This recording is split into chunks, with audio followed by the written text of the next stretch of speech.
and welcome Board Exam Preparation Tips 2025. We have all gathered here for a really special cause, and this is going to be changing your life. So your board exams are approaching this year and you have to study for it. So rather than recklessly studying for the exam, there's a way to actually start out. So you can basically start this thing out by studying through these methods which I actually tell you right now. There are a few methods or a few sources that you can actually rely on to study for your board exam preparations. So that's going to actually make it more easier for you to score marks. If you're getting a 50 or 60 percentage, I can help you make it a 90 or 95 percentage with your effort, your interest and my tips.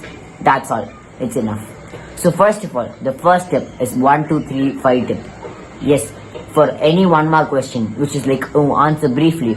I know this might be hard. You have to write every example to it. In the first point, you have to actually mention your what is it and your answer, like the basic outline of the answer. The second point, an example is necessary because that is going to be actually elevating the cost of your paper. It's going to be making your paper really easier to evaluate, so it'll be easier for the teacher to give you a mark because you have written 2 points for a 1 mark question. So your 2 mark questions, you have to write 3 points. You have to describe the answer, the outline of the answer, and if there's any reason, yes, then why.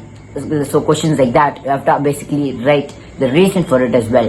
And example is compulsory. So 3 points. What is it, the reason for it, and finally your actual point, like your example, which is like seen in the real life. So for 3 mark questions, you have to write 5 points. 5 points is really necessary.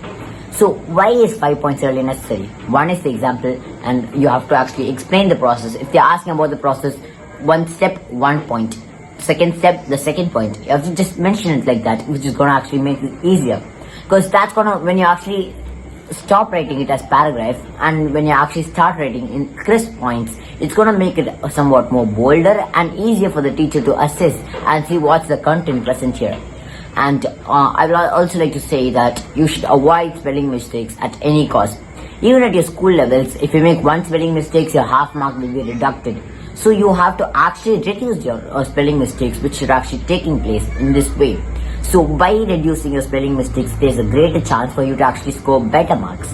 Because you get a 96, like you do everything right, but you just get a 96. How? Because you make some spelling mistakes. Maybe 5 to 6 spelling mistakes and reduce 3 marks, which is going to actually affect your cutoff in your 12th board exams. And then, where do you actually study from? You basically study from previous year questions, the previous year question papers. That's a really important source for you guys to study because this is going to be elevating your level of performance. Your previous your questions, they are just the hot questions and the important questions which you have to solve and see and actually know what the answer is going to be for those questions, because you might be having a really high chance for you to get that question. So it's going to be somewhat more easier for you to actually access it. So next, how to study. You should not study 6-7 hours recklessly without taking any breaks, without having any food intakes. That's going to totally kill your progress. So what you should do instead is study for 3 hours. 3 hours, deep sessions, no interventions. Maybe focus sprints and focus music will be somewhat more easier and somewhat going to be actually more comfortable for you, because the focus music is going to kill all of the ambient noises around you. So it's going to keep you in your own world while you're solving, and those music is not going to be disturbing for you as well, because scientifically they say that using this music, it's actually really more helpful for them, because using this music, it's going to help your brain to concentrate more. So why don't you actually listen to some music, some ambient musics while you study. So I'll upload another video on what type of music to listen to in different type of subjects which you're studying, because there's also saying that in different types of subjects you can listen to different types of music, because you can't listen to the same music as in biology, because biology you need to memorize, but in physics you need to solve, and in maths it's going to be totally different, you have to comprehend. So it's totally going to be different in all subjects, and there are different types of music for that as well. So I'll upload a video for it. If not, just browse around and you will find them easily. So why don't you actually do all of this and elevate your board exam performance? This is going to be affecting your board exam performance really high. So why don't we actually see you guys in another video, because you guys have to go prepare for your exams, right? Okay, bye. See you later. It's me, Ashwin, signing off.